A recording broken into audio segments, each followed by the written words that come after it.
Hey y'all, welcome back to Healing and Dealing. I'm Justin, recovering from TBI. I'm Kana, I'm his mom, recovering from thousands of personality flaws and the swirl being what it is. See, that's the perfect word for it, right? Madness. Oh, we have a visitor today. Hi, baby. Do you want to read this part? Madness is a product of an individual's interaction with his or her environment, with its conflicting demands and unreasonable rules. The state of your mental health is personal and profound. All judgments of mental illness are just that, judgment calls. Labels are bad medicine. The shame and stigmatization could stop someone from getting help they need. 51% of adults in the U.S. will have a mental health issue. Anything from PTSD to anxiety to addiction. Mental illness is any disturbance which affects the mind and causes a variety of abnormal behavior patterns. It's not a deficiency or disease. It's normal. It's normal. And shit happens, right? Brain injuries are caused by outside force. But brain injuries affect your behavior. Behaviors rewire your brain. What's the great news? What's the good news? The good news is the brain is capable of making significant changes after adulthood and even after trauma. Neuroplasticity is the capacity of our brain cells to change in response to our own behavior. As Dr. Amen, the popular author and television psychiatrist, says, you're not stuck with the brain you have, you can change it. The bad news is we're influenced incessantly.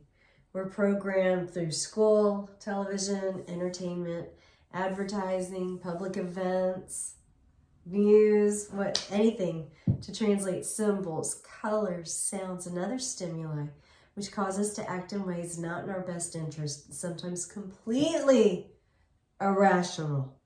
I'm so sorry.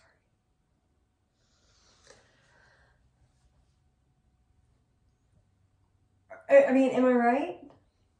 Yeah, you're right. Yeah, food cravings, always for the unhealthiest options, right? Yep. Authority can compel individuals to follow orders, even when harmful consequences are present. Oh, yeah, listen, we found this article. I don't think you're going to be able to read it. Oh my gosh, wait, maybe. Here, look, can you see it? This is on the BBC.com. Okay. Most people do what authority figures tell them to, even when they disagree. The reason, it turns out, is hidden in the brain. The good news? It can be changed. It can be changed. We like to think we'd do the right thing in a tough situation. We'd stand up to the boss when necessary, step in if we saw someone being bullied, and say no if we were asked to do something we felt was wrong. It's tempting to think we have an innate moral compass that guides our actions even under pressure from others. In reality, however, most of us are remarkably bad at standing up to authority. New research is revealing why this is, giving us insight into how the brain deals with or fails to deal with these difficult situations. Ultimately, the research could show us how we train ourselves to become stronger minded and better able to stick to our guns when needed. Stick to our guns. Stick to our Stick to our guns. Oh, okay. There's a very provocative pictures accompanying this. Hostile, even. In experiments by social neuroscience, Emily Casper at Netherlands Institute for Neuroscience, volunteers gave each other electric shocks. The research follows in the footsteps of the notorious Stanley Milgram experiment in the 1960s, but in a more ethically and scientifically rigorous way. It's like Truman Show level stuff out there, y'all, and we're trying to heal. We're trying to heal.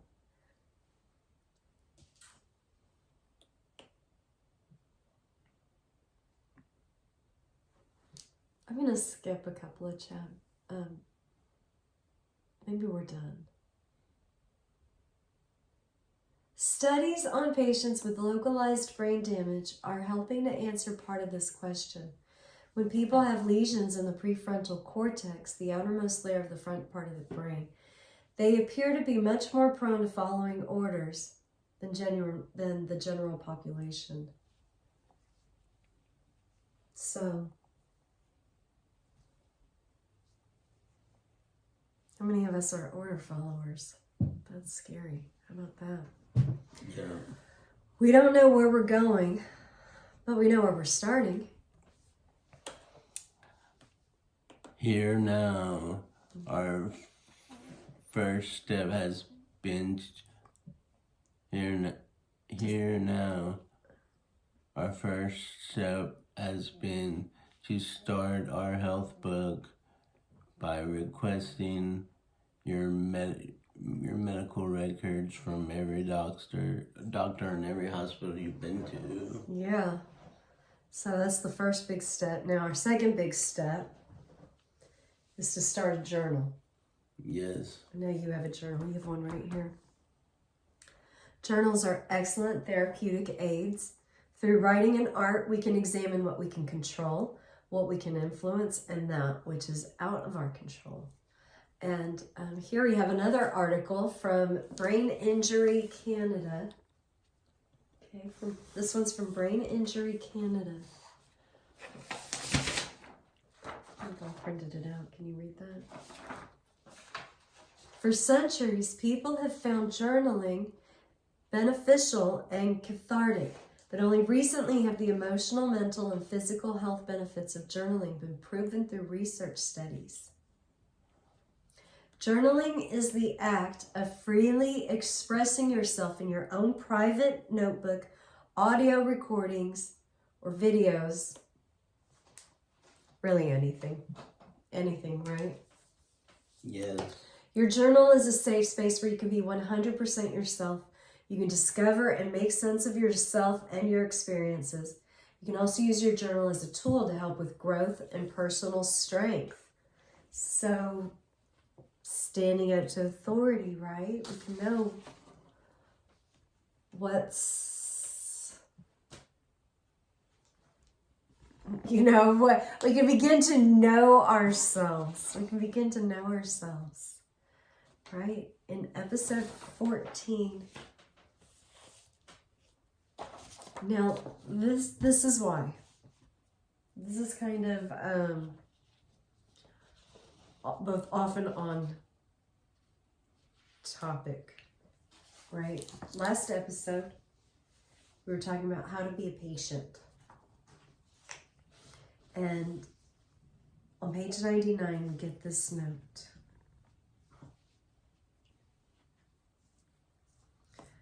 A Forbes article proposed that patients who dress up receive better health care and are more likely to have their concerns acknowledged. Dressing well is a power move in other professional and life arenas, so it makes sense. From the moment you step into a medical setting, doctors and nurses are praising you, subtly, often unconsciously assessing your appearance, hygiene, cognitive state, body language, and the way you move about the world. We're trained to notice. If you dress up, and by this I mean something thoughtful, not black tie, even just a little bit, it gives the impression you're taking things seriously. When you show up for an appointment looking spiffy, it suggests your date involves ritual. It says even in the most understated way, you value yourself, the exchange, and your health. So things in our control, things outside of our control, and things that we can influence, right? Our self-care and our style. Yes. That's in our control, because style is what? Style is the combination of distinctive features of literacy or artistic expression. Journaling is literally or artistic expression. Therefore, journaling is style. Yep. In HD 14, we gave you some questions to journal. Yep. What can I do to make my good qualities stand out? Is one. And another one is, when people first meet me, I want them to see me blank. Mm-hmm. And then another one is, what does a perfect life look like for me? And how active / accountable are you for your healing process? That was one of the first questions we asked ourselves in our podcast. And over the last 14 episodes, we learned there's lots of little things we can do that make huge changes in our health. Your diagnosis is not your destiny. Your brain can heal. We can heal, you can heal, and everyone benefits when we heal. What are some of the changes that we've talked about?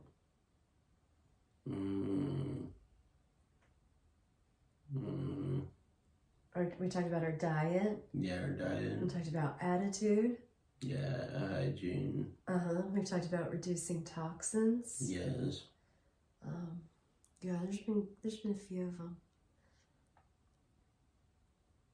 There's and now, of course, getting your health back together, and we'll suggest more ideas to keep them organized and to keep your routine straight and all of that good stuff, right? Sigmund Freud, who made the study of abnormal behavior fashionable, implied that the individual is an active, though unknowing, participant in his or her own mental anguish. Quantum physics tells us our thoughts create our reality, whether you're aware of it or not. There's a link between hygiene and mental health.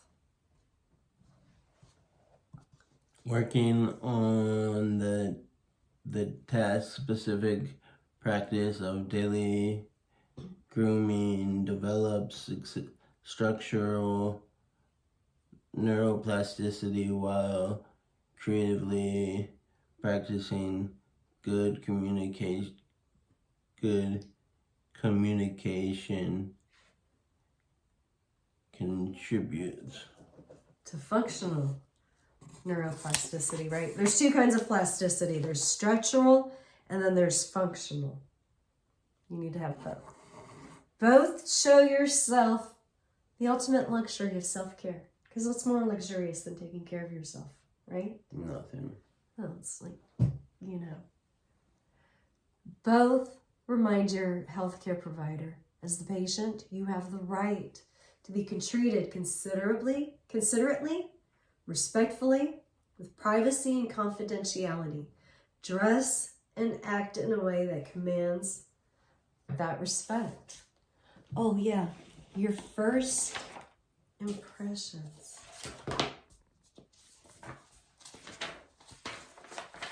I know we want to be comfortable at our appointments, right? So house shoes and sweatpants, and it's hard to get things on over his arm, and right, and shit like that, right? Yeah. I mean, it is what it is, but there are other things. This is what our journal's for. You have to see what you can do. Like the first 4 minutes. Initial human contact is established or reaffirmed in a very short period of time. Zunin reported that the average length of time during which strangers in a social situation interact before they decide to part or continue their encounter was 4 minutes. This length of time was established by careful observation of hundreds of people at parties, offices, schools, homes, and in recreational settings. 4 minutes, which was approximately the minimum breakaway point, was the length of contact that was considered socially acceptable before a shift of conversational partners could occur. You want your doctor to pay attention to you more than 4 minutes, right? You want him to stick around for a minute. We want to talk. Yeah. Zunin believes that the 4-minute concept applies appropriately to both first impressions and to the ongoing contacts, such as husbands and wives on awakening or at day's end, children and parents, and anyone you know well and greet often. So every time you go to the office, to the doctor's office, I don't know, you know that saying, you never have another chance to make a good first impression. Zunin says every time you're making a first impression, you're making multiple first impressions. And I guess then it's just an aggregate.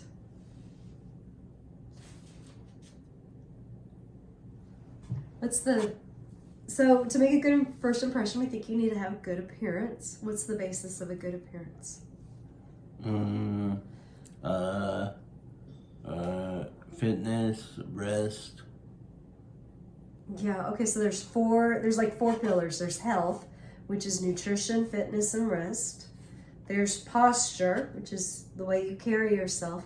Also eye contact and, being prepared. And then, of course, cleanliness, hygiene, wholesome thoughts. Yes, and neatness. You got to show up for yourself every day, right? Yeah. Right? Put me in, coach. You're the captain of your medical team, but you're the coach of your... What is this? You're like a personal trainer. You're like a personal trainer, You got to show up for yourself every day, Yourself is waiting for you to come work out. Come do this stuff. Come do this with me. Come do this with me. So good grooming. You got basic hygiene, which is, to be bathed with your teeth clean and your hair brushed. And clean, well-fitting clothes. Okay, now here's something that we don't really talk about, right? But we were talking about toxins the other day and reducing our load to toxins. What's a toxic substance here? A toxic substance can be anything that can be poisonous or cause adverse health effects, including clothing and cosmetics, which come into direct contact with the skin or eyes. Broken, cut, or cracked skin allows substances to enter the body more easily. Yes, you want to wear natural fibers only. Cotton, wool, linen, silk, leather. The others are made out of chemicals. You want to avoid putting more toxins on the skin through unnecessary product usage. Deodorants, hair products, body products, shampoos, things like that. Start looking at making your own. Natural oils and fats are best for moisturization, like even tallow,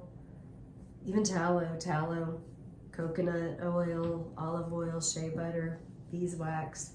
Beeswax? I don't know. I don't use beeswax myself. But it might have a purpose. I don't know. I just said it. Now, to make a good impression, What are some things that we can do to make a good impression? Show up on time, be prepared. Assume people like you, have good posture, and make eye contact. Yes. And also good communication.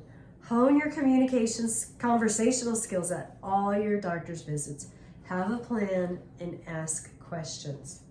So, waiting room etiquette. What do you do when you're in a waiting room, Justin? I wait. You just wait. And that's a good time to ask yourself, why am I here?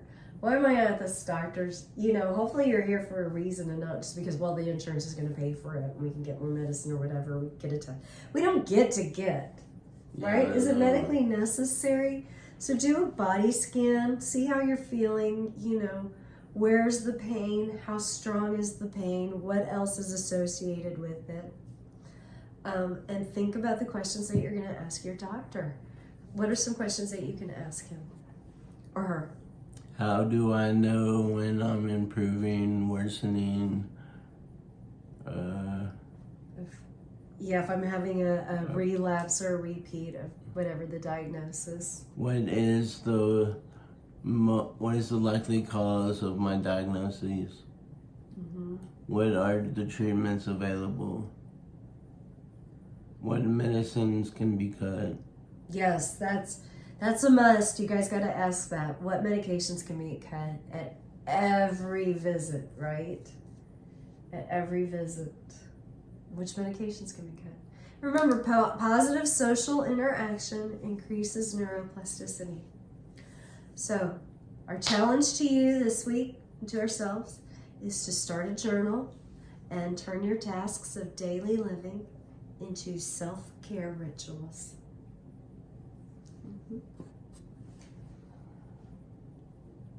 Thank you for joining us on this journey. We wish you all the best health, and we'll catch you on the flip side. Bye.